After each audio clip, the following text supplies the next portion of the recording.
মাছ রান্না করার জন্য আপনার কড়াইতে তেল দিয়ে দিতেছে আর পেঁয়াজ কুচি কিন্তু দিয়ে দিল। তো এখন মাছ রান্না করব। তো পেঁয়াজটাকে সুন্দর করে একটু ভাজা ভাজা করে দিতেছে।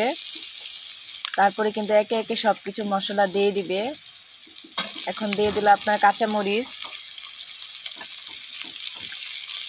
তো এখন এটাকে একটু হালকা করে ভাজতে হবে।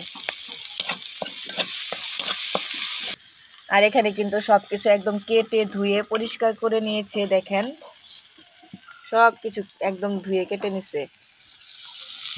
তো এখন দিয়ে দিতেছে আপনার এটা কি হলুদ গুঁড়ো দিয়ে দিতেছে। আর এই যে বাটা মশলা এটাও কিন্তু দিয়ে নিছে। এখন দিতেছে আপনার মরিচের গুঁড়া।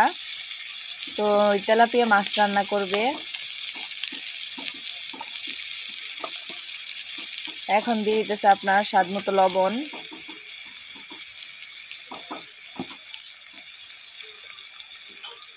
একটু হালকা করে নাড়াচাড়া দিয়ে দাও।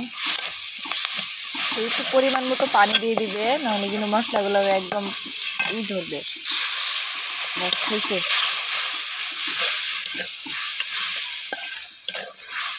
আর এই যে এখন ধুয়ে রাখা তরকারি এটাও কিন্তু দিয়ে দিতেছে। দেখি একটু নাড়াচাড়া দিই আমি। এখানে কিন্তু আপনার নতুন আলু, তারপরে সিম, তারপরে আপনার বেগুন, তো এগুলো দিয়ে কিন্তু আপনার যে করা হইতেছে।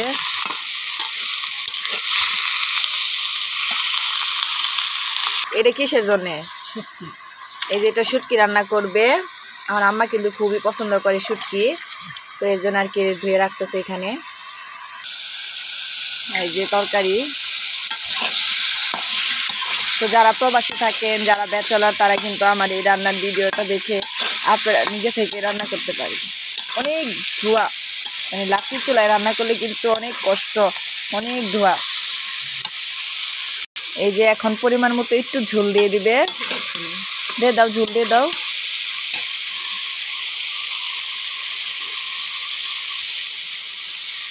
বাস হয়েছে। তো আজকে শুক্রবার, তো এর কারণে আর কি একটু রান্না বান্নার চাপ বেশি, কারণ আব্বু থাকে বাসায়, শুক্র শনি বন্ধ।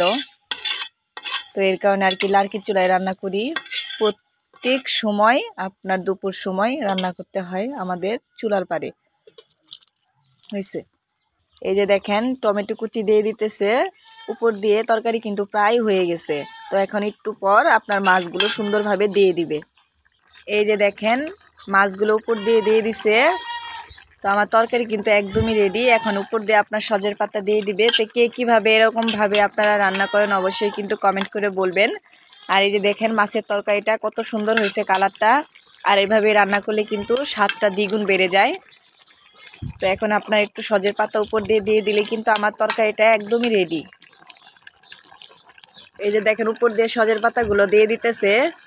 তরকারি কালারটা কিন্তু মাশাআল্লাহ অনেকটাই সুন্দর হয়েছে। তো আমার তরকারিটা কেমন হয়েছে অবশ্যই কমেন্ট করবেন। আর সবাই ভালো থাকবেন। আসসালামু আলাইকুম।